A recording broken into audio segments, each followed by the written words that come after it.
নিশিতা ধরল না আহারাবের হাত, কোনো রকমের পাশের দেয়াল ধরে উঠে দাঁড়ালো। তাচ্ছিল্যের হাসি হেসে বলল, আমি পড়ে গেলে একাই উঠে দাঁড়াতে জানি, আর তার জন্য কারো হাতের প্রয়োজন পড়ে না আমার।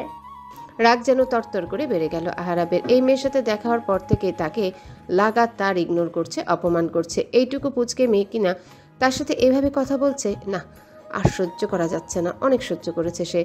নিশিতা কোনো রকম খোঁড়াতে খোঁড়াতে বেরিয়ে যেতে চাইল রুম থেকে, কিন্তু পারল না। আহারাব রাগের বসে হ্যাচকা টান দিল নিশিতার ডান হাত ধরে। আচমকা টানে নিজের ভারসাম্য ধরে রাখতে পারল না সে। হুমড়ি খেয়ে পড়ল আহারাবের বুকের উপর। আহারাব এক হাতে শক্ত করে কোমর পেঁচিয়ে ধরল নিশিতার, অন্য হাতে নিশিতার ডান হাতটা পেছনের দিকে মুচড়ে ধরে। ব্যথায় চোখ মুখ খিচে বন্ধ করে নিয়েছে নিশিতা। কোমরটা যেন খাবলে ধরেছে আহারাব। তার নখগুলো যেন ডেবে গেছে নিশিতার মেয়েধীন নরম কোমরে। জ্বলছে ভীষণ। চুপ করে থাকতে পারল না সে। ব্যথাতুর কণ্ঠে বলল, লাগছে আমার, ছাড়ুন। আহারাবের রাগ যেন আকাশ ছুঁই ছুঁই। তার এখন আর কোনো দিকে তাকানোর বা দেখার সময় নেই। দাঁতে দাঁত চেপে সে বলল, লাগুক, লাগার জন্যই ধরেছে। এতটুক পুচকে মেয়ের এত তেজ আসে থেকে? কি ভেবেছো তুমি নিজেকে? কিসের তো অহংকার তোমার? ফুপিয়ে কেঁদে দিল নিশিতা। ভরকে গেল আহারাব। হুঁশে ফিরল সে। নিশিতা ফুপিয়ে ফুপিয়ে কেঁদেই যাচ্ছে। এতক্ষণের আহারাবের রাগ যেন উধাও হয়ে গেল কোথাও। সে ছেড়ে দিল নিশিতাকে। ছাড়া পেয়ে নিশিতা যেন হাঁপ ছেড়ে বাঁচল। অন্য হাতটা দিয়ে হাত বুলালো আহারাবের ধরে থাকা হাতটা। ফর্সা কোমল হাতটা লাল হয়ে গেছে, কেমন রক্ত জমাট বেঁধে গেছে। একটু আগে পড়ে গিয়ে ব্যথা পেয়েছিল ভীষণ। ওদিকে আহারাবের ধরে থাকা কোমরের স্থানটাও ভীষণ জ্বলছে। সব মিলিয়ে ব্যথায় জর্জরিত নিশিতা।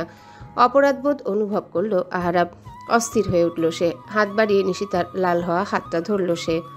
ছিটা মেরে হাতটা সরিয়ে নিল নিশিতা। কাট কাট কণ্ঠে বলল, একদম আদিক্ষেতা দেখাতে আসবেন না, এখনই চলে যান এখান থেকে। দেখো, সরি, আমি আসলে বুঝতে পারিনি। আপনি তো অনেক কিছুই বুঝতে পারেন না। অবশ্য শিশু কিনা সব সময়ই ভুল করেই যান, আর তার খেসারত দেয় অন্য কেউ। অবাক হলো আহারাব। কি বলছে এই মেয়ে? সে আবার কি ভুল করলো যার খেসারত অন্য কেউ দিয়েছে? আহারাব কিছু বলার জন্য মুখ খুলতেই হাত উঠিয়ে থামিয়ে দিল নিশিতা। রাগী কণ্ঠে বলল, এক্ষুনি চলে যান এখান থেকে, না হয় আমি কিন্তু চিৎকার করে বাড়ির লোকজনকে ডাকবো। নিজের সম্মানের দিকে তাকাবো না আর। দেখো, যাবেন নাকি আমি চিৎকার করব? দমে গেল আহারাব। আহত দৃষ্টিতে তাকালো নিশিতার দিকে। সে যা করেছে নিঃসন্দেহে তা অন্যায়। আসলে নিজের রাগকে নিয়ন্ত্রণ করতে পারেনি সে। আহারাবকে এখনো দাঁড়িয়ে থাকতে দেখে তেতে উঠল নিশিতা। বলল, কি হলো, যাচ্ছেন না কেন? আহারাব ছোট করে উত্তর দিল। যাচ্ছে। আর কিছু বলল না সে। নীরবে নিঃশব্দে রুম থেকে বেরিয়ে গেল সে। নিশিতা চোখ তুলে একবার তাকালো আহারাবের চলে যাওয়ার দিকে। তাচ্ছিল্যের হাসি হাসল সে। সকালের আলো ফুটেছে অনেকক্ষণ। নীরব শহরটা ব্যস্ত হয়ে পড়েছে। মানুষ ছুটে চলেছে যে যার জীবিকা নির্বাহের কাজে। যানবাহনের প্যাঁপ ও ধ্বনিতে ভরে উঠেছে রাস্তাঘাট। সকাল 10টা বেজেছে প্রায়। নিশিতা এখনও রুম থেকে বের হয়নি। যে মেয়ে খুব সকালে উঠে সকলকে জাগিয়ে তোলে, আজ তারই পাত্তা নেই। লামিয়া বেগম প্রথমে ভেবেছিলেন হয়তো আহারাবের জন্য নিচে আসছে না সে, কিন্তু এর জন্য এত বেলা পর্যন্ত নিচে আসবে না। কলেজের সময়ও তো হয়ে গেছে। কলেজ কামাই দেওয়ার মেয়ে তো নিশিতা নয়।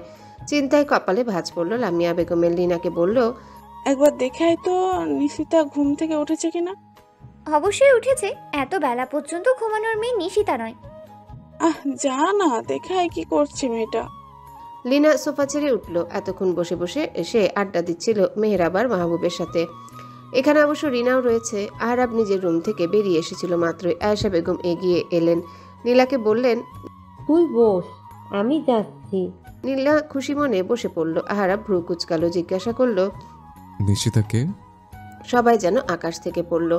নিশিতাকে চিনে না সে? যার সাথে এত কাহিনী ঘটে গেল তাকেই চিনে না আহারাব। লিনা, মেহরাব, মাহবুব, রিনা গোল গোল চোখে তাকালো আহারাবের দিকে। তারা যেন ভূত দেখার মতো চমকে উঠেছে। আহারাব চোখ ছোট ছোট করে তাকালো সবার দিকে। লিনা অবাক সুরেই বলল, ভাইয়া, তুমি নিশিতাকে চেনো না? আহারাব সোফায় বসতে বসতে বলল, চেনার কথা ছিল বুঝে? আয়েশা বেগম এতক্ষণ শুনছিল ছেলের কথা। হঠাৎই শক্ত কণ্ঠে বলল, ওর চিনতে হবে না কাউকে, আমি উপরে যাচ্ছি নিশিতাকে দেখে আসতে। অবাক হলো আহারাব। মা হঠাৎ রেগে গেলেন কেন? একজন মানুষকে সে নাই চিনতে পারে, এর জন্য রাগ দেখানোর কি আছে? আজব তো। মায়ের চলে যাওয়ার দিকে দৃষ্টি রেখে আহারাব বলল, মামিমা, এক কাপ চা দাও তো, একটু পর পার্টি অফিস যেতে হবে। আয়েশা বেগম টোকা দিলেন নিশিতার রুমের দরজায়। খুলল না দরজাটা। আয়েশা বেগম আবারও টোকা দিলেন। এবারও খুলল না। এবার একটু জোরে ধাক্কা দিল সে, সাথে ডাকও দিল নিশিতার নাম ধরে। নিশিতা ঢুলু ঢুলু পায়ে খুলে দিল দরজাটা। চোখ মুখ কেমন শুকিয়ে গেছে মেয়েটার, ফর্সা মুখটা লাল বর্ণ ধারণ করেছে, দেখেই বোঝা যাচ্ছে অসুস্থ মেয়েটা। দরজা ধরে কোনো রকমে দাঁড়িয়ে আছে, পা দুটো দুলছে, চুলগুলো অগোছালো হয়ে পড়ে আছে। আয়েশা বেগম আর দেরি করলেন না, ধরে ফেললো নিশিতাকে, গায়ে হাত দিয়ে চমকে গেল সে। জ্বরে গা পুড়ে যাচ্ছে মেয়েটার। আয়েশা বেগম আস্তে ধীরে নিশিতাকে ধরে বিছানায় আবার শুইয়ে দিলেন, ওপর থেকেই ডাক ছাড়লেন, লিনা, মেহেরাব, মাহবুব। মেহরাব, মাহবুব, লিনা, রিনা দৌড়ে এলো নিশিতার রুমে। তাদের সাথে আহারাবও এলো সেই ঘরে। নিশিতা চোখ বন্ধ করে শুয়ে আছে বিছানায়। আয়েশা বেগম ব্যস্ত কণ্ঠে শুধালেন, জ্বর মেয়েটার গা পুড়ে যাচ্ছে, এর মধ্যে তোরা কেউ দেখিসনি?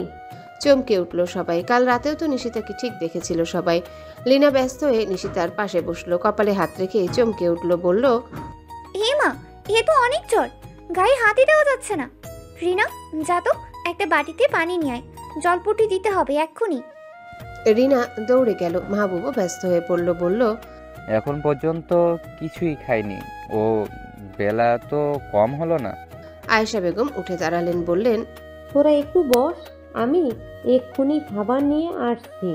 মেহরাব ওষুধের বক্স খুঁজে এতক্ষণে জ্বরের ঔষধ থার্মোমিটার বের করে ফেলেছে। একটা চেয়ার টেনে সেও বসে পড়ল নিশিতার পাশে। মেহরাব নিজেও একজন ডাক্তার, তাই আর বাইরে থেকে ডাক্তার ডাকতে হলো না তাদের। ওষুধের বক্সে পাওয়া থার্মোমিটার গুঁজে দিল নিশিতার মুখে, একটু বাদে মুখ থেকে বের করেই বলল, অনেক জ্বর, 160 ডিগ্রি, তাড়াতাড়ি খাওয়াইয়া ওষুধ খেতে দিতে হবে ওকে। রুমের এক কোণে দাঁড়িয়ে সবকিছুই দেখছিল আহারাব। অপরাধ বোধে দগ্ধ সে, তার জন্যই জ্বর এসেছে মেয়েটার। কাল রাতে এমন না করলেই হতো, দরকারি বা কী ছিল অত রাতে তার এই রুমে আসার? তার জন্যে এই সব হলো। তার জন্যে মেয়েটা এখন কষ্ট পাচ্ছে, বিছানায় বসে জ্বরে কাতরাচ্ছে, অন্তর পুড়ছে আহারাবের। একটু বাদেই খাবার নিয়ে রুমে প্রবেশ করলো আয়েশা বেগম। কোনো রকমে অল্প খাওয়ালো, মেহরাবের দেওয়া ওষুধগুলো খাইয়ে আবারও শুইয়ে দিল তাকে। বেশিক্ষণ দাঁড়িয়ে থাকতে পারল না আহারাব। পার্টি অফিসে যেতে হবে তাকে শীঘ্রই, এমপি ইলেকশন। যে পদের জন্য এত কাঠখড় পোড়ালো, এত বছর এত কষ্টে নিজের ক্যারিয়ারকে দাঁড় করালো, এই অবস্থানে সেই পথ তো ছেড়ে দেওয়া যায় না। আহারাব বেরিয়ে পড়ল তার কাজে।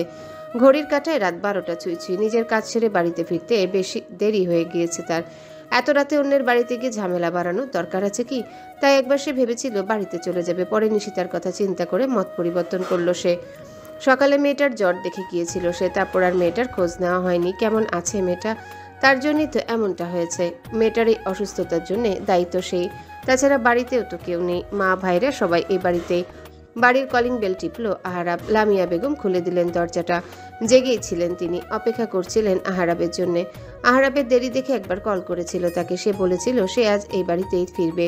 আহারাব হাসি মুখে বাড়ি ঢুকলো। লামিয়া বেগমের মুখ পানে তাকিয়ে বলল, আপনাকে কষ্ট দিলাম মামিমা। লামিয়া বেগম হাসলেন। দরজাটা আবারও লাগাতে লাগাতে বলল, কিসের কষ্ট রে? ছেলের জন্য মা অপেক্ষা করেছে, এখানে কষ্টের কি আছে? যা, হাত মুখ ধুয়ে আয়, আমি খেতে দিচ্ছি। আহারাব হাত মুখ ধুয়ে খেতে বসলো। লামিয়া বেগম একে একে খাবার বেড়ে দিচ্ছিল, বাধা দিল আহারাব। বলল, অনেক কষ্ট করেছো মামিমা, রাতও অনেক হয়েছে, তুমি এখন গিয়ে ঘুমিয়ে পড়ো, আমি নিজে নিয়ে খেতে পারবো। লামিয়া বেগম যেতে চাইলেন না, তবুও তাকে জোর করে ঘুমাতে পাঠিয়ে দিল আহারাব। খাবার টেবিলে বসে শান্তভাবে খেয়ে উঠল। টেবিলের পাশে রাখা তোয়ালেটায় হাত মুছল সে।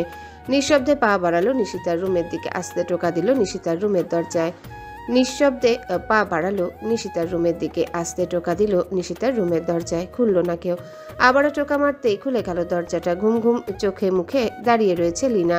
চোখে মুখে তার বিস্ময়ে ভরা, দেখেই বোঝা যাচ্ছে এত রাতে এই রুমের দরজার সামনে আহারাবকে দেখে অবাক হয়েছে সে। শুধু অবাক নয়, ভীষণ অবাক হয়েছে সে। ভ্রু কুচকে তাকালো আহারাব। বলল, তুই এই রুমে? নিশিতার জ্বর তো, তাই মা আজ রাতটা নিশিতার কাছেই থাকতে বলল। জ্বর কমেনি এখনো? আগের থেকে কম। মেহেরাব ভাই ওষুধ দিয়ে দিয়েছে, তবুও যদি রাতে আবার কোনো সমস্যা হয় তাই। এই রুম থেকে বের হ। অবাক হলো লিনা, গোল গোল চোখে বলল, কি? বাংলা বুঝিস না? রুম থেকে বের হতে বলেছি তোকে। ভরকে গেল লিনা। এত রাতে এই রুমে এসে ওকে রুম থেকে বেরিয়ে যেতে কেন বলছে এই লোক? রাজনীতি করতে করতে কি মাথাটা গেছে ওনার? পাগল টাগল হয়ে গেল নাকি? আহারাব আবারও ধমকে উঠল, বলল, কি সমস্যা শুনতে পাসনি? এখন বের হচ্ছিস না কেন? লিনা গোল গোল চোখে আহারাবের দিকে তাকিয়ে বাইরে বেরিয়ে দাঁড়ালো। আহারাব একবার তাকালো লিনার দিকে, অতঃপর ঢুকে গেল নিশিতার রুমে। ধাপ করে দরজাটা আটকে দিল লিনার মুখের উপর। চমকে উঠল লিনা। এই লোক নিশিতার রুমের ভিতর ঢুকে দরজা আটকালো কেন? যার সাথে কোনো কারণ ছাড়াই বিয়ে ভেঙে দিয়েছিল এত রাতে, তার রুমে কি? আচ্ছা, কোনো খারাপ উদ্দেশ্য নেই তো তার? বাড়ির সবাইকে ডাকবে। কিন্তু আহারাবকে কখনো তো খারাপ মনে হয়নি তার, কখনো খারাপ কোনো রেকর্ডও তার নামে পাওয়া যায়নি। নিজের ক্যারিয়ারের জন্য সে তো সর্বদাই মেয়েদের থেকে দূরত্ব বজায় রেখে চলেছে। পরে যদি লিনার ধারণা ভুল হয় তাহলে আহারাব আর তাকে আস্ত রাখবে না, মেরে এখানেই গুম করে দিবে। আগে বিষয়টা নিজে খুঁটিয়ে দেখে পরে বাড়ির লোক জানানো যাবে। আগে বুঝতে হবে বিষয়টা। লিনা উপর হয়ে শুয়ে পড়ল দরজার সামনে। দরজার নিচ থেকে উকি মেরে দেখার চেষ্টা করছে ভিতরে কি হচ্ছে, কিন্তু দেখা যাচ্ছে না কিছুই। ডিম লাইটের আলোতে তো আরও বোঝা যাচ্ছে না। এই কাহিনী হবে বুঝলে লিনা আগে রুমের বাতিটা জ্বালিয়ে তবে দরজা খুলতো। ধীর পায়ে বিছানার দিকে এগিয়ে যাচ্ছে আহারাম। ড্রিম লাইটের আলোতে মেয়েটার মুখটা আরো মায়াবী রূপ ধারণ করেছে। জ্বরের ঘরে বারবার কেঁপে উঠছে পাতলা গোলাপি ঠোঁটজোড়া। আহারাব নিঃশব্দে নিশিতার পাশে বসলো। নিশিতার কপালে হাত রাখতে গিয়ে আবারও ফিরিয়ে আনলো। এভাবে একটা মেয়ের কপালে হাত রাখতে ইতস্তত বোধ হচ্ছে তার। এর আগে এভাবে স্বেচ্ছায় ছোঁয়া হয়নি কোনো নারীকে। জোরে নিঃশ্বাস নিয়ে নিজেকে আশ্বস্ত করলো সে কোনো বাজে উদ্দেশ্যে তো আর সে নিশিতাকে স্পর্শ করছে না। মেয়েটা অসুস্থ, তাই তাকে দেখতে এসেছে। আহারাব তার কাঁপা কাঁপা ডান হাতটা রাখলো নিশিতার কপালে। জ্বর এখনো আছে, তবে বেশি নয়। আহারাব নিশিতার কপাল থেকে হাত নামিয়ে নিল। আলতোভাবে ধরল নিশিতার কোমল হাতটা, যে হাতটা কাল সে চেপে ধরেছিল। হাতটা কেমন কালো হয়ে গেছে। নিজের ভেতরেই খারাপ লাগছে আহারাবের। আচ্ছা, মেয়েটার কোমরের অবস্থা কেমন? সেখানেও তো কাল জোরে চেপে ধরেছিল সে। আহারাব আস্তে আস্তে নিশিতার কামিজটা তুললো কোমর থেকে। না চাইতেও চোখ বন্ধ হয়ে আসছে তার। ভীষণ ইতস্তত বোধ হচ্ছে ভিতরে ভিতরে। এভাবে এত রাতে একটা মেয়ের রুমে ঢুকে তার কোমর থেকে জামা তোলার ব্যাপারটা সত্যিই লজ্জাজনক। তবে এই লজ্জাজনক কাজটাই করতে হচ্ছে আজ আহারাবকে, তাও নিজের ভুলের জন্যে। আহারাব চোখ পিটপিট করে তাকালো নিশিতার কোমরের দিকে। চমকে গেল সে। নখগুলোর দাগ পড়ে রয়েছে নিশিতার কোমরে। হালকা রক্ত শুকিয়ে রয়েছে জায়গাটায়। নিজের অজান্তে একই করে ফেললো আহারাব। ভেতরে ভেতরে অনুশোচনায় দগ্ধ হচ্ছে সে। আনমনে আহারাবের হাত চলে গেল নিশিতার কোমরে। সেখানে হাত বুলিয়ে দিতে শুরু করলো সে। ক্ষণিক পরে যখন হুঁশ ফিরল আহারাবের, নিজের অবস্থান দেখে চমকে উঠে দাঁড়িয়ে গেল সে। এত রাতে একটা মেয়ের কোমরে হাত বুলাচ্ছিল, কি একটা অবস্থা! কেউ জানতে পারলে তার মান ইজ্জতে আর ছিটে ফোটাও থাকবে না। আর এই মেয়েটাও কেমন অদ্ভুতভাবে তাকে কাছে টানে সবসময়। এই মেয়েটার সামনে আসলে না চাইতে অদ্ভুত সব কাজ করে ফেলে সে, যা কখনো নিজে ভাবতেও পারে না আহারাব। না না, এখানে আর থাকা যাবে না। এই মেয়েটা ভীষণ ভয়ঙ্কর। চারিপাশে সবসময় কেমন মায়ার জাল জড়িয়ে রাখে, আর সেই মায়ার আওতায় এলেই জড়িয়ে পড়ে আহারাব। সে এক প্রকার ছুটে বেরিয়ে গেল রুম থেকে। রুমের বাইরে উপর হয়ে শুয়ে দরজার ফাঁকা দিয়ে তাকিয়েছিল লিনা। হঠাৎ করে খট করে দরজা খুলতে হকচকে উঠল সে। দ্রুত উঠে বসলো, জোরপূর্বক ঠোঁট প্রসারিত করলো। আহারাব কিছু বলল না, দ্রুত পায়ে বেরিয়ে গেল। লিনা অবাক চোখে তাকিয়ে রইল আহারাবের দিকে। এর আবার কি হলো? যাই হোক, আগে ভিতরে গিয়ে দেখা যাক কি হয়েছে। লিনা রুমের ভিতরে পা বাড়াতেই আবারও তার সামনে এসে দাঁড়ালো আহারাব। হকচকিয়ে উঠে নীলা। আচমকা এভাবে আহারাব তার সামনে চলে আসে ভয় পাইয়ে দিয়েছিল তাকে। বুকে হাত দিয়ে সে বলল, ভয় পাইয়ে দিয়েছিলে তো ভাইয়া, আর একটু হলেই হার্ট অ্যাটাক করতাম। আহারাব পাত্তা দিল না লিনার কথায়, শুধু গম্ভীর কণ্ঠে বলল, আমি যে আজ এই রুমে এসেছিলাম এটা যেন তুই আর আমি ছাড়া আর বাইরে না যায়। তবে তোর ঘাড় থেকে টুকুস করে মাথাটা আলাদা করে দিতে আমার সময় লাগবে না। কেঁপে উঠল লিনা। ঢোক গিলে মাথা নাড়ল, অথচ সে কাউকে বলবে না। আহারাব আবারও গম্ভীর কণ্ঠে বলল, মনে থাকে জানো, আমি কিন্তু আবার এক কথার মানুষ। পরের দিন সকাল সকালে এই বাড়ি থেকে চলে গেল আহারাব। অনেকদিন আর দেখা হয়নি নিশিতার সাথে। সেও তার কাজে ব্যস্ত, আর নিশিতাও নিজের পড়াশোনায় সময় গড়িয়েছে আপন মনে। নিশিতার প্রিটেস্ট পরীক্ষাও শুরু হয়ে গেছে। আজ প্রথম পরীক্ষা ছিল তার। মাত্রই পরীক্ষা শেষ করে বেরিয়েছে সে। রাস্তায় ফুটপাত দিয়ে হেঁটে চলেছে আনমনে। উদ্দেশ্য, সামনে একটা ফুলের দোকান থেকে ফুল কিনবে সে। মন খারাপ থাকলে নিশিতা ফুল কিনে। ফুলের স্নিগ্ধ সুন্দর রূপ তার মন ভালো করে দেয় নিমিষে। আজ তার ভালো লাগছে না কিছুই, মনটা ভীষণ খারাপ। কতদিন আদরে ছোট ভাইটাকে দেখে না, মায়ের হাতে খাওয়া হয় না কতদিন। কোনো কিছুর বায়না ধরে বাবার পিছু পিছু ঘোরা হয় না। বাড়ির কথা খুব মনে পড়ছে তার। ইচ্ছে করছে ছুটে চলে যেতে। হাঁটতে হাঁটতে নিশিতা চলে এসেছে দোকানের কাছে। তবে একই, এখানকার সব দোকান বন্ধ। ছেলেমেয়েরা দৌড়াদৌড়ি করছে, চারিদিকে হইচইয়ের শব্দ। মারামারি বেঁধেছে বোধহয়। নিশিতা দাঁড়ালো সেখানে। কৌতূহল বশত এক ছুটে চলা লোককে প্রশ্ন করলো, ভাই কি হয়েছে এখানে? আরে আপা, আপনি এখনো দাঁড়িয়ে আছেন? দ্রুত চলে যান। লোকটা হাঁপাতে হাঁপাতে উত্তর দিল, ইলেকশন নিয়ে দুপক্ষের মধ্যে ঝামেলা শুরু হয়েছে। ঝামেলা এখন মারামারিতে পৌঁছেছে। কথা শেষ করে লোকটা থামলো না এক সেকেন্ড, দৌড়ে চলে গেল সে। নিশিতা অবাক চোখে তাকালো চারিদিকে। ঢাকায় এসেছে আজ অনেকদিন, তবে এমন পরিস্থিতিতে সে এখনো অবধি কখনো পড়েনি। ঠিক এই কারণে এই রাজনীতি বিষয়টি একদম পছন্দ নয় নিশিতার। কি লাভ এই 2 দিনের ক্ষমতার? কি লাভ এই মারামারি ঝগড়া করে? নিশিতা পিছু ফিরে পা বাড়ালো সামনের দিকে। আর গিয়ে কাজ নেই, তার থেকে বাড়িতে চলে যাওয়া যাক। আর এখানে দাঁড়িয়ে ঝামেলা দেখারও প্রয়োজন নেই। নিশিতা এক পা বাড়ালো সামনের দিকে, সাথে সাথে হাতে টান পড়ল তার, চকিত হলো সে। মাথা তুলে তাকাতে চোখে পড়ল আহারাবের ঘরমাক্ত মুখখানা। মাথায় ইটের টুকরোর আঘাতে আহ করে ব্যথাতুর ধ্বনি বেরিয়ে এলো। এই ইটের টুকরাটাই মারা হয়েছিল নিশিতার দিকে। নিশিতা যখন এখানে এসেছিল তখন পার্টি অফিসের ভিতরেই দাঁড়িয়ে বাইকটা পর্যবেক্ষণ করছিল আহারাব। হঠাৎ চোখে পড়ল নিশিতাকে। লাগাতার নিশিতাকে সরে যেতে বলছিল সেখান থেকে, কিন্তু এই মেয়ের তো দুনিয়ার হুঁশ ছিল না। সে তার নিজের ভাবনার দেশে তলিয়ে গিয়েছিল। সে আর উপায় না পেয়ে আহারাব নিজে ছুটে এলো নিশিতার রক্ষার্থে। নিশিতার হাতটা নিজের হাতের মুঠোয় শক্ত করে ধরল আহারাব। চারিদিকে সজাগ দৃষ্টিতে তাকালো সে, কেউ তাদের দিকে দেখছে কিনা। না, কেউ দেখছে না। সবাই আপাতত এই সংঘর্ষে ব্যস্ত। সামনে এমপি ইলেকশন। এই মুহূর্তে তাকে কোনো মেয়ের সাথে দেখলে বিভিন্ন কথা রটাবে বিরোধী দলীয়রা, আর তার থেকেও বড় কথা নিশিতার উপর বিপদ আসতে পারে তার জন্যে। আহারাবাদ দেরি করলো না, নিশিতার হাত ধরে টেনে দৌড়ে নিয়ে গেল এক সরু গলিতে। কেউ নেই এখানে, কয়েকটা ভাঙা দোকান জীর্ণ শীর্ণভাবে দাঁড়িয়ে আছে শুধু। সেখানে নিয়ে নিশিতার হাত ছেড়ে দিল আহারাব। দাঁতে দাঁত চেপে বলল, মূর্খ কোথাকার, এমনি কথা বলার সময় তো 2 মন ওজনের এক একটা কথা আমার দিকে ফিকে মারতে পারো, আর এখন কেন মারামারির মধ্যে বোকর মতো কি দাঁড়িয়েছিলে? ভ্রু কুচকে তাকালো নিশিতা, বলল, কথার আবার ওজন হয় নাকি? তোমার কথার ওজন হয়। ওখানে কি ওভাবে দাঁড়িয়েছিলে কেন বলো তো? মরার শখ হয়েছিল নাকি? মলিন হাসলো নিশিতা, বলল, মরার শখ হলেই কি আর মরা যায় নেতা সাহেব? তার জন্য ভাগ্যের লিখনের প্রয়োজন আছে। ফুল কিনতে এসেছিলাম আমি, কিন্তু দুর্ভাগ্যবশত আপনাদের ঝামেলাটার জন্য ফুলের দোকানটাও আজ বন্ধ। আহারাব শান্ত দৃষ্টিতে তাকিয়ে রইল নিশিতার দিকে। মেয়েটার কথার ভিতরে চাপা আর্তনাদ, অভিমান আর একরাশ বিষণ্ণতা লুকিয়ে রয়েছে, যা আহারাবের ভিতরটা দুমড়ে মুচড়ে দিতে সক্ষম। সে শান্ত কণ্ঠে জিজ্ঞাসা করল, কি ফুল চাই তোমার? আপাতত আমার কোনো ফুলেরই প্রয়োজন নেই, বিশেষ করে কোনো অপরিচিত কারো কাছ থেকে। আহারাব আজ আর কথা বাড়ালো না। ইচ্ছে করে যে বাড়ায়নি তেমনটা নয়, সুযোগটা আজ বড্ড বেখাপ্পা। না হয় আহারাবের ইচ্ছে ছিল মেয়েটার সাথে কথা বাড়াতে, 2-4 কথা শুনিয়ে দিতে যে কেন এই মেয়ের এত তেজ, এত কথা। তবে আজ নয়। এভাবে নিশিতাকে আর তাকে একসাথে দেখে নিলেই নিশিতারই বিপদ বাড়বে। সে জেনে শুনে কাউকে তার জন্য বিপদে ফেলতে ইচ্ছুক নয়। তাছাড়া কিছুদিন পর সে এমপি ইলেকশনে দাঁড়াবে, যে তার আত্মবিশ্বাসও রয়েছে তার। সেখানে এভাবে স্কুল পড়ুয়া ছেলেদের মতো একটা মেয়ের হাত ধরে টেনে এনে অলিতে গলিতে বসে কথা বলা তার ব্যক্তিত্বের সাথে যায় না। সে কখনো এমন ব্যক্তিত্বের পরিচয়ও দেয়নি। বরাবরই সে গম্ভীর, রকচটা, আবার উপকারী এবং একজন পরিপক্ক পুরুষালী ব্যক্তিত্বের অধিকারী।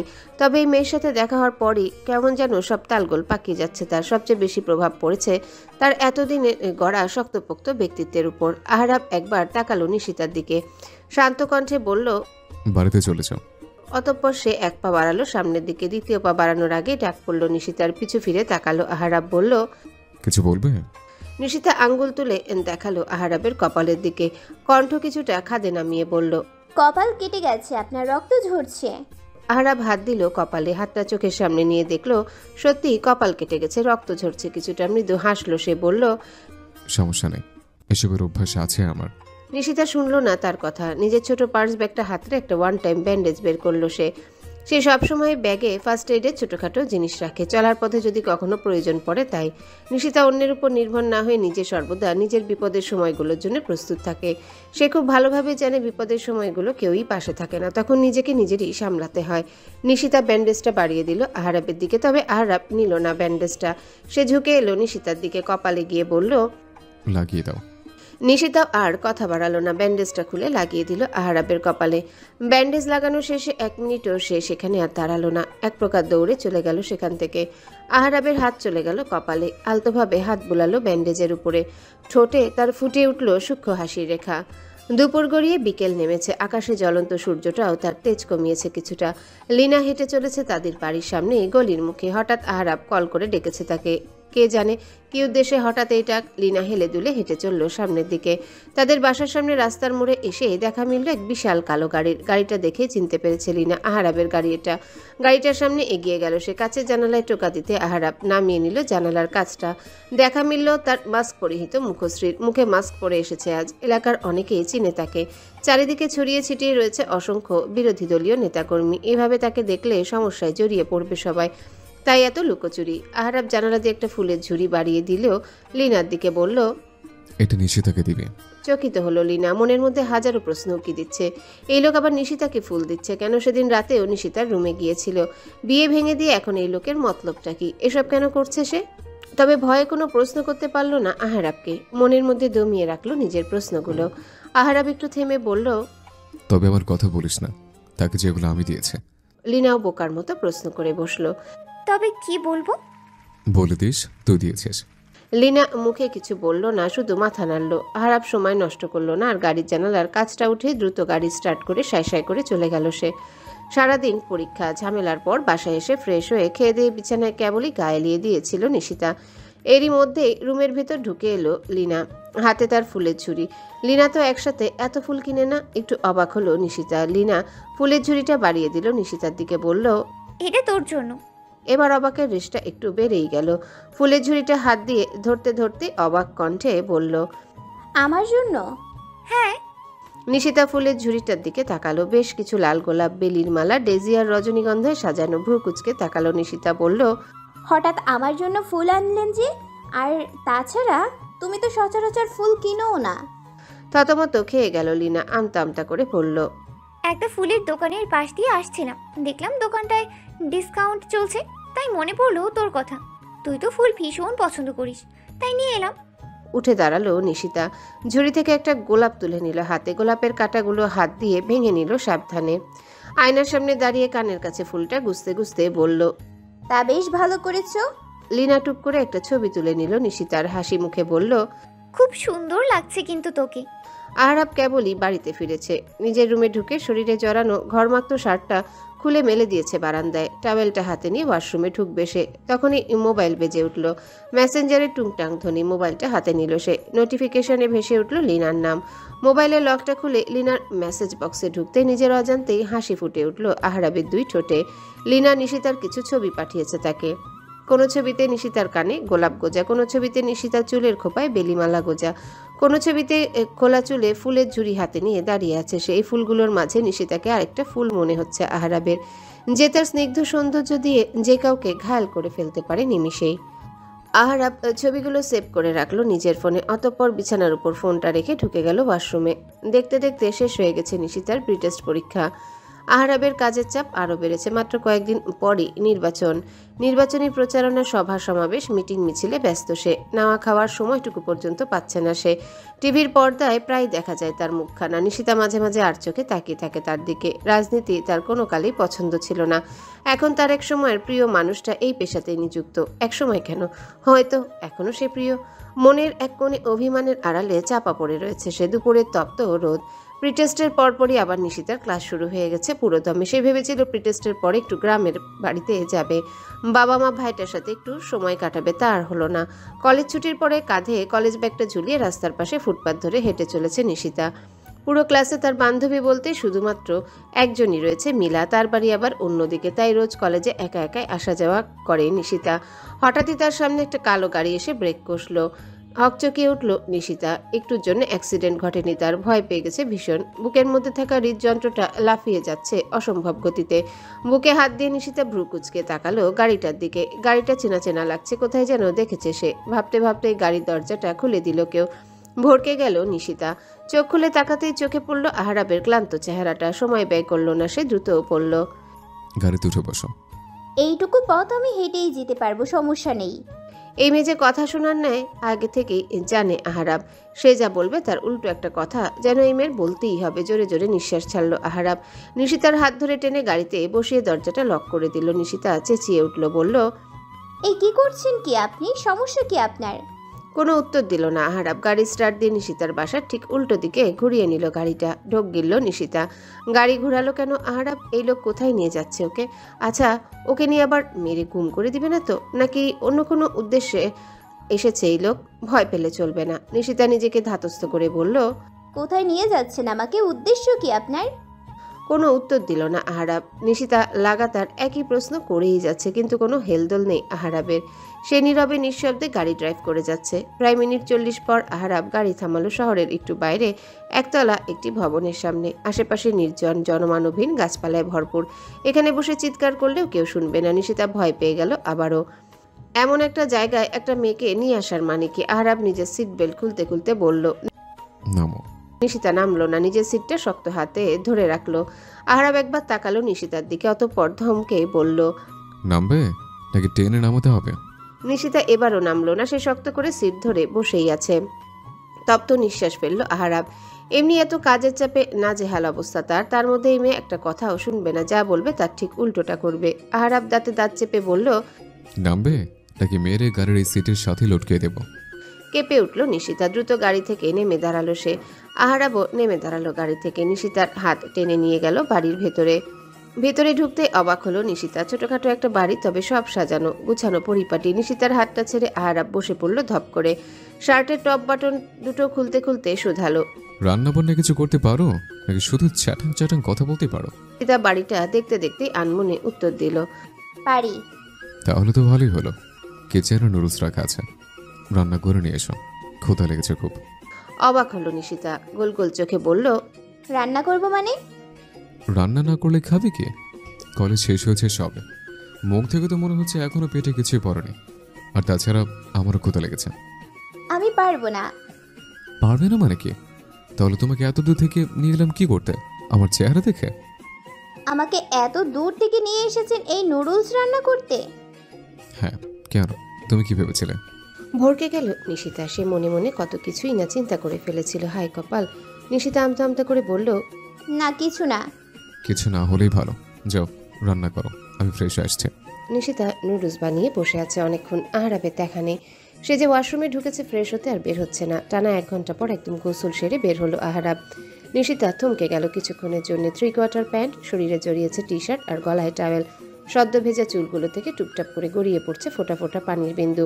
নিশিতার যেন ঘোর লেগে যাচ্ছে। সদ্য গোসল করা কোনো পুরুষকে যে এতটা স্নিগ্ধ লাগতে পারে জানা ছিল না তার। সে এক দৃষ্টিতে তাকিয়ে আছে আহরাবের দিকে। তার দিকে এগিয়ে এলো আহরাব। তুড়ি বাজালো নিশিতার মুখের সামনে। হকচকিয়ে উঠল সে। আহরাব কুচকে শুধালো, কি দেখছো এমন করে? দেখছিলাম আপনার মতো একটা দামড়া ছেলে 3/4 প্যান্ট পরলে কেমন দেখায়। তাজ্জব বনে গেল আহরাব। চোখ দুটো গোল গোল করে বলল, তুমি আমাকে তামরা বললে? হ্যাঁ বলেছি তো। বয়স তো মনে হয় 32 ছুঁই ছুঁই। এখনো কিনা 3/4 প্যান্ট পরে ঘুরে বেড়ান। মান সম্মান আর রইল না নেতা সাহেব। জনগণ জানতে পারলে কি বলবে? যে তাদের নেতা এখনো 3/4 প্যান্ট পরে। কথাগুলো বলতে বলতেই হেসে ফেলল নিশিতা। হাসি যেন তার থামছে না। আহরাবের রাগ করার কথা থাকলেও সে রাগল না। এক দৃষ্টিতে তাকিয়ে রইল নিশিতার পানে। হাসলে যে কাউকে এত সুন্দর লাগে তা জানা ছিল না। নিশিতার হাসির ঝংকার যেন ঝড় তুলেছে আহরাবের হৃদয়ে। হার্টবিট বেড়ে যেতে শুরু করেছে তার। বুকের উপর হাত দিয়ে মৃদু ধমক দিল সে নিশিতাকে। বলল, এবার চুপ। খুব মজা করেছো আমাকে নিয়ে। এক থাপ্পড়ের দাঁত কিন্তু সব ফেলে দেব। চুপ হয়ে গেল নিশিতা। মুখটা তার চুপসে গেল। এই লোকের থেকে এর চেয়ে আর কি বা বেশি আশা করা যায়? সে না হয় একটু হেসেছে, তাই তাকে থাপ্পড় মেরে দাঁত ফেলে দেওয়ার কথা বলবে? এত নির্দয় পাষাণী ব্যক্তি। কণ্ঠে কিছুটা অভিমান নিয়ে নিশিতা বলল, খেতে বসুন, খাবার ঠান্ডা হয়ে যাচ্ছে। আর কথা বাড়ালো না আহরাব। খেতে বসে পড়ল সে। নুডলসের প্রথম চামচ মুখে দিতে স্তব্ধ হয়ে গেল সে। কান নাক দিয়ে যেন ধোয়া বেরোচ্ছে। ঝালে চোখের পানি নাকের পানি এক হয়ে যাচ্ছে। নুডলস মুখে নিয়েই সামনে তাকালো আহরাব। নিশিতা দিব্যি খেয়ে চলেছে সেই ঝালযুক্ত নুডলস। ঝালে তার নাকের ডগা লাল হয়ে গেছে। একটু পরপর নাক টানছে, তবুও খেয়ে যাচ্ছে সে।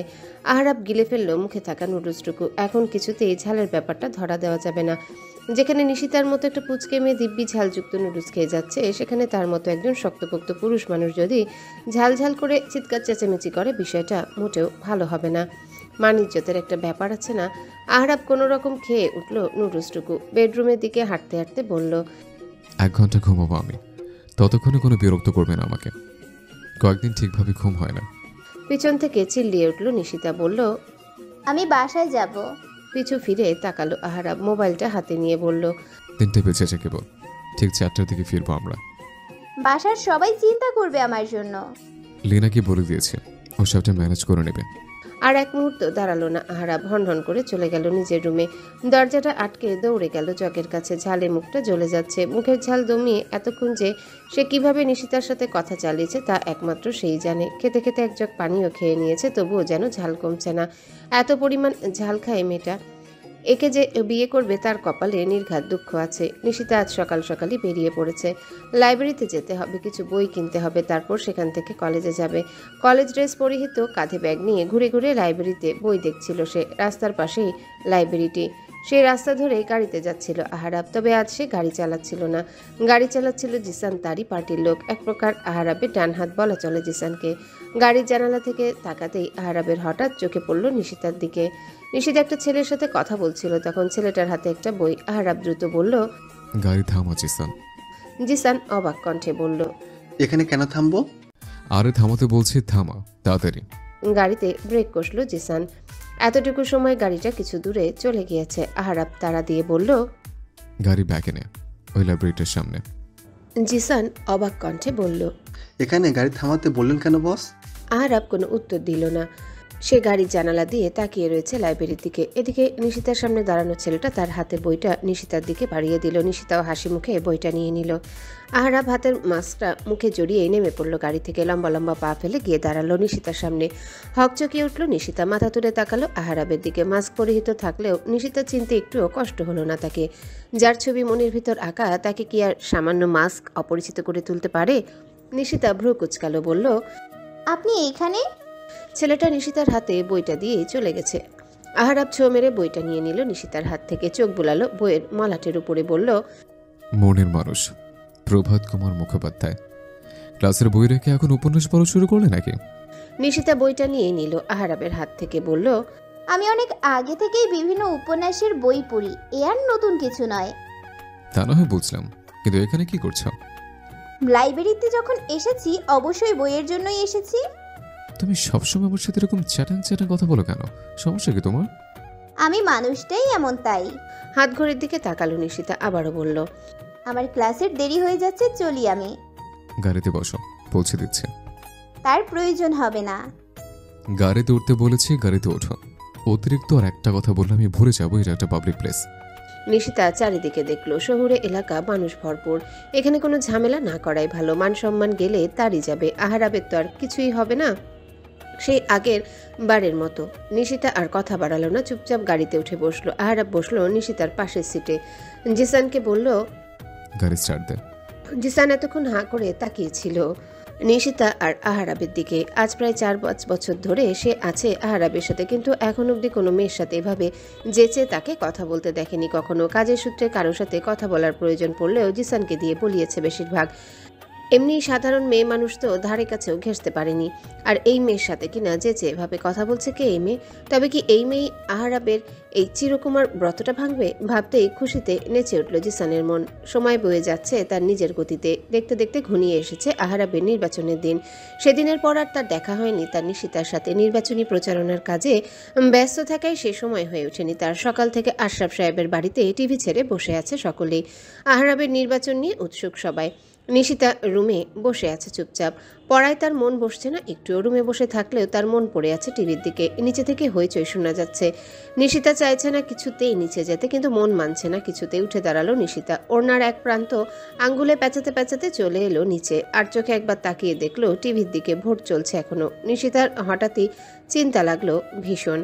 আচ্ছা, আহারাব জিতবে তো? মানুষটা কোথায় এখন? ভোট কেন্দ্রে নাকি বাড়িতে? নিশিতা এগিয়ে গেল ডাইনিং টেবিলের কাছে। গ্লাসে পানি ঢেলে ঢকঢক করে খেয়ে ফেললো। আবার এলো টিভির সামনে, বসে পড়লো সোফায়। পাশেই বসা ছিল লীনা আর রিনা। নিশিতা একটু আমতা আমতা করে লীনাকে জিজ্ঞাসা করলো, ভোট গণনা শুরু হবে কখন? লীনা টিভির দিকে তাকিয়ে উত্তর দিল, এই তো একটু পর। এইটু কেশে গলা পরিষ্কার করলো নিশিতা। জিহবা দিয়ে ঠোঁট দুটো ভিজিয়ে আবারও জিজ্ঞাসা করলো, উনি কোথায়? লীনা ভ্রু কুচকে তাকালো নিশিতার দিকে, বলল, এই উনিটা আবার কি? নিশিতা এলোমেলো দৃষ্টি ফেলে বলল, আহরাব ভাই। আমাদের তো ভাই জানি, তোরও কি ভাই? তা নয় তো কি? না কিছু না। লীনা নিজের মোবাইলটা এগিয়ে দিল নিশিতার দিকে। আহারাবের মোবাইল নাম্বার বের করে দিয়ে বলল, নে কল দিয়ে দেখ উনি কোথায় আছেন। মেকি হাসলো নিশিতা। মোবাইলটা ধরে পাশে রেখে বলল, না থাক। চারিদিকে টানটান উত্তেজনা, ভোট গণনা চলছে। টিভির সামনে বসে আছে আশরাফ সাহেব, লামিয়া বেগম, নিশিতা, লিনা, রিনা। নিশিতা টেনশনে যেন নখ ছোট করার প্রতিযোগিতায় নেমেছে। আর মাত্র একটা কেন্দ্র বাকি আছে। এখনও যদিও ভোটে সবার চেয়ে এগিয়ে আছে আহারাব, তবুও যেন টেনশন কমার নামগন্ধ নেই। যদিও এর আগেই রাজনীতি বিষয়টা নিয়ে কখনোই এত মাতামাতি করেনি নিশিতা। ভোটের দিন টিভির সামনে তো আসেইনি সে, আর আজ টিভির সামনে থেকে নড়েইনি এক বিন্দু। আর মাত্র কিছু ভোট, এত টেনশন যেন আর মাথায় ধরছে না নিশিতার। চিন্তায় মাথা ফেটে যাচ্ছে, আর সময়ও যেন কাটছে না, ভোটও যেন শেষ হচ্ছে না। উঠে দাঁড়ালো নিশিতা, একটু হেঁটে এসে আবারও বসবে টিভির সামনে। নিশিতার 2 পা এগুতে লাফিয়ে উঠল আশরাফ সাহেব, চিৎকার করে বলল। থমকে গেল নিশিতা, দৌড়ে এলো টিভির সামনে। টিভিতে ভেসে উঠল আহারাবের মুখখানা। একটু স্বস্তি পেল যেন নিশিতা। আজ সারাদিনে আহারাবের মুখখানা এই প্রথম দেখল সে। সারাদিন কোথায় ঘাপটি মেরে বসেছিল কে জানে। বিজয়ের পরই বের হলো সে। দলের ছেলেরা একের পর এক ফুলের মালা পরিয়ে দিচ্ছে আহারাবের গলায়। আহারাব ঘরমাক্ত ক্লান্ত চেহারাতেই হাসি মুখে গলায় পরিয়ে নিচ্ছে মালাগুলো। আজ তার এত বছরের স্বপ্ন পরিশ্রম সার্থক হয়েছে। তার নামের পাশে এমপি ট্যাগটা লেগে গেছে। সেও এখন একজন সংসদ সদস্য। এদিকে আশরাফ সাহেব মিষ্টি বিতরণ শুরু করে দিয়েছে। তার বোনের ছেলে এবার এমপি নির্বাচিত হয়েছে। তার খুশি আর দেখে কে। মিষ্টি হাতে নিয়ে সে কলোনিতে বেরিয়ে পড়েছে। চারিদিকে আহারাবের নামে জয়ধ্বনি শোনা যাচ্ছে। টিভিতেও দেখা যাচ্ছে বিভিন্ন ব্যক্তিবর্গ আহারাবকে অভ্যর্থনা জানাচ্ছে। নিশিতা বসে রইল টিভির সামনে। আহারাবকে ঠিক যতটা সময় টিভির পর্দায় দেখা গেল ততক্ষণ সেও বসে রইল টিভির সামনেই। ঘড়ির কাঁটায় রাত 1টা ছুঁই ছুঁই। ব্যস্ত শহর নিস্তব্ধ হয়ে পড়েছে। নেই কোলাহল, নেই যানজট। কালো আধারে ছেয়ে গেছে চারিদিক। আহারাব কেবলই বেরিয়েছে পার্টি অফিস থেকে। ভোটে জেতা নিয়ে এতক্ষণ বিভিন্ন ঝামেলায় ছিল সে। হাত ঘড়িটার দিকে তাকালো একবার, অতঃপর গাড়ির দরজা খুলে বসলো ড্রাইভিং সিটে। গাড়ি স্টার্ট দিয়ে এক হাতে ড্রাইভ করতে করতে অন্য হাতে তুলে নিল মোবাইলটা। কল লিস্ট ঘেটে লিনার নাম্বারে বের করলো সে। কল লাগালো সেই নাম্বারে। 2বার রিং হতেই নাম্বার না দেখে লিনা ধরল কলটি। ঘুমু ঘুমু কণ্ঠে বলল, ঘুমিয়েছিস? আহারাবের কণ্ঠ পেয়ে তারাক করে লাফিয়ে উঠল লিনা। ঘুম যেন তার চোখ থেকে উবে গেছে মুহূর্তেই। কণ্ঠ স্বাভাবিক করে বলল, জি ভাইয়া, কিছু বলবে?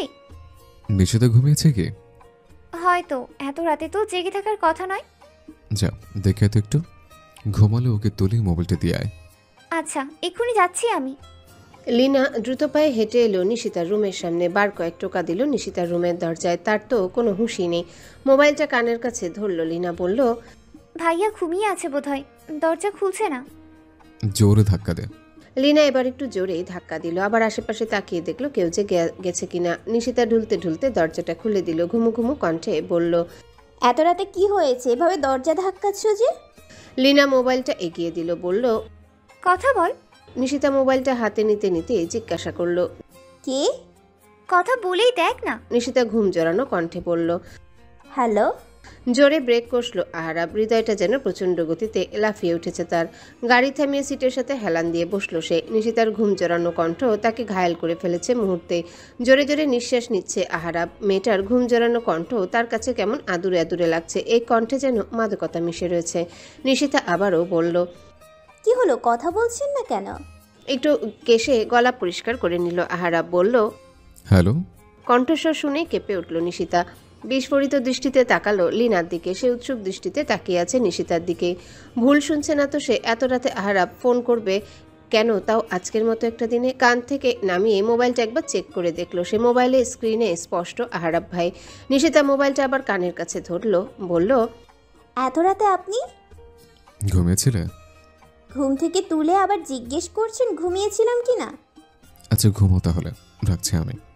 কিন্তু আপনি কল কেন? মুখের কথা মুখেই রয়ে গেল। এদিকে আহারাব কল কেটে দিয়েছে। নিশিতা কান থেকে মোবাইলটা নামালো।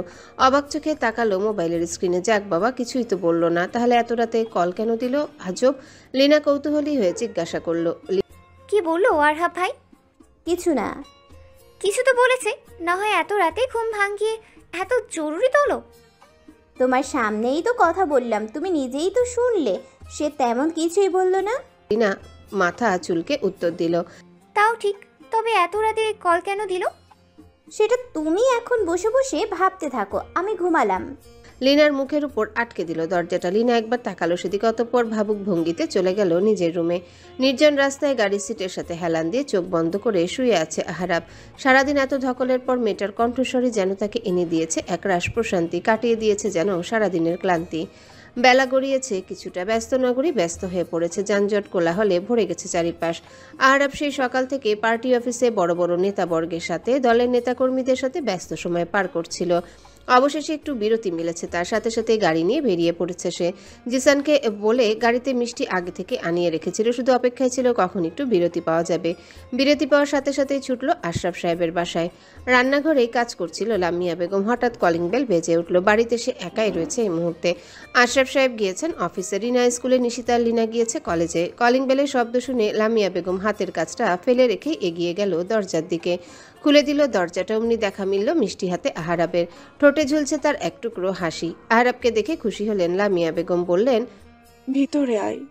আহরাব মিষ্টির প্যাকেটটি হাতে দিল লামিয়া বেগমের। অতঃপর ভিতরে ঢুকে সোফায় বসলো। এদিক ওদিক তাকিয়ে দেখলো একবার, তার অশান্ত চোখ জোড়া শুধু একজনকেই খুঁজছে। সে কোথায়? রুমে আছে নাকি বাহিরে কোথাও গেছে? তাছাড়া বাড়িতে আর কাউকেও তো দেখা যাচ্ছে না। আহরাব ডাক দিল লামিয়া বেগমকে, বলল, সালাম আলাইকুম। হ্যালো বন্ধুরা, কেমন আছো তোমরা সবাই? আশা করছি তোমরা সবাই ভালো আছো, সুস্থ আছো। এম রোহিত, ভয়েস অফ বিতি চ্যানেলের পক্ষ থেকে এডিটর। গল্পটি কেমন লাগলো অবশ্যই কমেন্ট করে জানাবেন। এই যে বন্ধুরা, ভয়েস অফ বিতি চ্যানেলে যদি নতুন হয়ে থাকেন তাহলে প্লিজ সাবস্ক্রাইব করে বেল আইকন বাজিয়ে রাখুন, যাতে আপনাদের পরবর্তী গল্পের নোটিফিকেশন সবার আগে আপনি পান।